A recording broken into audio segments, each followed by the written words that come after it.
ఈరోజు నేను మీకు మహాశివరాత్రి ప్రత్యేక కథ చెబుతాను. ఒకప్పుడు దేవతలు, అసురులు కలిసి సముద్ర మథనం చేస్తున్నారు. అప్పుడు అమృతం రాకముందు ఒక భయంకరమైన విషయం బయటకు వచ్చింది. ఆ విషయం ప్రపంచాన్ని నాశనం చేయగలగంత ప్రమాదకరం. అందరూ భయపడ్డారు.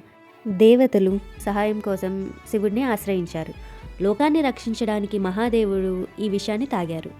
పార్వతీదేవి ఆయన గొంతును పట్టుకుని విషం శరీరానికి వెళ్లకుండా ఆపింది.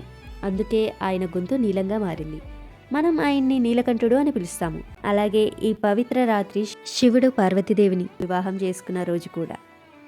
శివుడు తాండవం చేసి సృష్టి, స్థితి, లయ యొక్క రహస్యాన్ని ప్రపంచానికి చూపించారు. కాబట్టి ఈరోజు మనం ఉపవాసం చేస్తాం, జాగారం చేస్తాం, ఓం నమ శివాయ అని జపం చేస్తాం. మహాశివరాత్రి మనకు నేర్పింది ఒకటే: త్యాగం, ప్రేమ, శక్తి, భక్తి. హర హర మహాదేవ్.